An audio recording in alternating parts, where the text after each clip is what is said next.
윤석열 대통령이 민생을 강조하며 공매도 금지 조치에 대해 쐐기를 박았습니다. 1,400만 개인 투자자를 보호하기 위해 근본적인 개선 방안을 만들 때까지 공매도를 금지한다고 밝힌 겁니다. 하지만 공매도가 글로벌 스탠다드라고 했던 정부 입장이 갑자기 뒤바뀐 데 대한 설명은 없었습니다.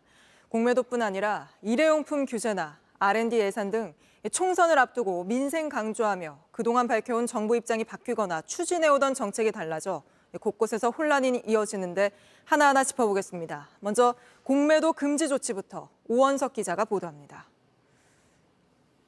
공매도 금지 조치 8일 만에 윤석열 대통령이 직접 입을 열었습니다. 불법 공매도가 개인 투자자들에게 손해를 끼칠 수 있다는 겁니다. 불법 공매도 문제를 더 이상 방치하는 것은 주식시장의 공정한 가격 형성을 어렵게 해서 개인 투자자들에게 큰 손실을 입힐 뿐 아니라 공매도 금지 조치 이후 외국인 자금 이탈 우려가 커지자 직접 이유를 설명한 겁니다. 금지 시기도 근본적인 개선 방안이 만들어질 때까지로 못 박았습니다. 지금은 주식을 빌릴 때 개인은 외국인이나 기관과 달리 더 높은 담보 비율을 적용받습니다. 상환 기간도 90일로 제한되는데 금융당국은 이를 통일하는 방안을 검토해 조만간 발표할 예정입니다. 하지만 불과 몇 달 사이 금융당국 입장이 180도 달라지면서 회의적인 반응을 보내는 사람들도 적지 않습니다. 공매도는 어쨌든 시장의 가격을 조정하기 위해서는 필요한 제도라고 생각을 해요. 또 정치적 의도가 숨겨져 있다고 저는 개인적으로 생각합니다. 8개월 전만 해도 김주현 금융위원장은 공매도는 글로벌 스탠다드라며 전면 재개해야 한다는 입장이었고 7월에도 같은 입장을 고수했습니다. 기존에 있던 입장하고 변한 거는 없다고 생각을 합니다. 우리나라의 시장이 어쨌든 글로벌하고 연결이 되지 않으면 굉장히 위축되고 성장이 없다는 게 기본적인 생각이고.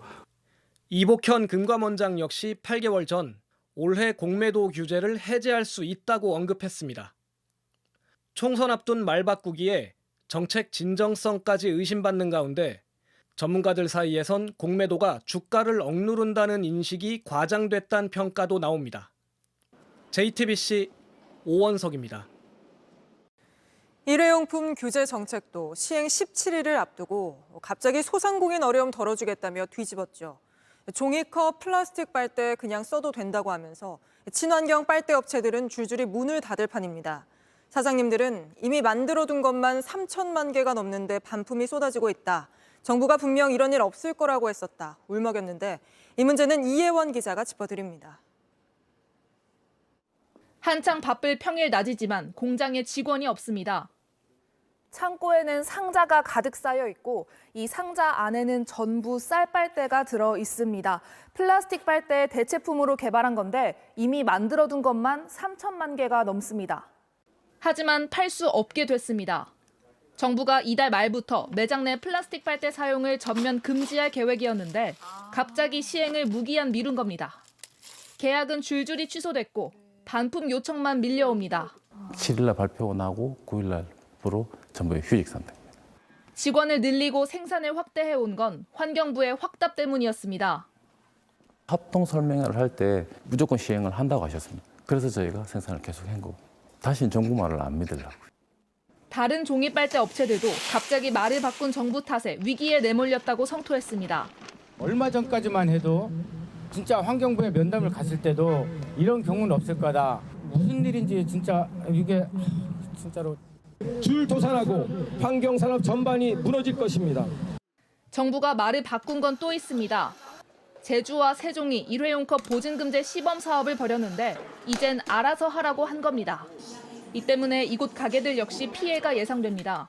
컵 300원 보증금 받습니다. 갖고 오시면 돌려드린다. 그런 거 딴 데 저기는 안 하는데 왜 여긴 하냐고. 좁은 매장에 일회용컵 반납 기계를 두며 성실히 따랐지만 남은 건 상처뿐입니다. 플라스틱을 줄여야 된다. 당연히 맞는 얘기죠. 근데 아니면 말고 이런 식으로 시행했다고 보고요.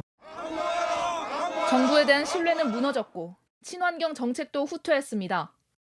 아빠 우리 일회용품 안 돼요. 이렇게 저한테 도리어 설명을 하는데 거기에는 답변을 해줄 수가 없습니다. JTBC 이혜원입니다. 연구개발 예산도 오락가락하기는 마찬가지입니다. 앞서 대통령실과 정부는 R&D 카르텔을 없앤다며 예산을 대폭 깎았는데 비판이 쏟아지자 여당이 어제 일부 예산을 보완하겠다고 밝혔습니다. 하지만 오늘 국회에선 어떤 예산을 얼마나 늘릴지를 두고 야당과 부딪혀 결국 야당이 깎인 예산 일부를 다시 되돌리는 안을 단독 처리했습니다.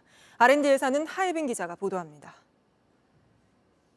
민주당은 오늘 과학기술정보방송통신위원회 예결산 소위에서 정부가 삭감한 R&D 예산 중 총 8천억 원가량 늘리는 안을 의결했습니다.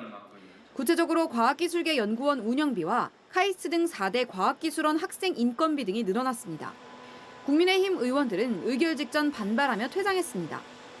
민주당은 글로벌 R&D 관련 예산 1조 1,600억 원을 줄이는 대신 연구원 운영비와 연구지원비 등을 2조 원 늘렸다는 입장입니다.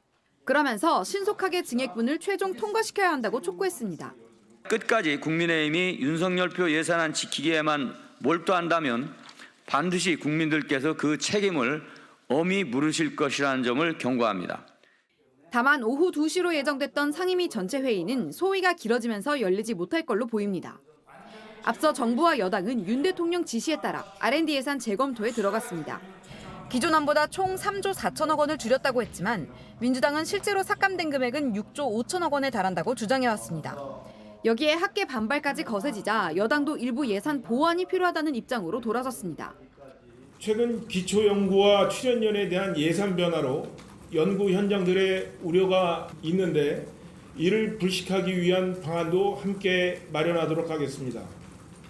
국민의힘은 내일 민간 연구원들과 정부 관계자 등이 참석한 가운데 R&D 예산 관련 의견을 듣는 간담회를 엽니다. JTBC 하혜빈입니다.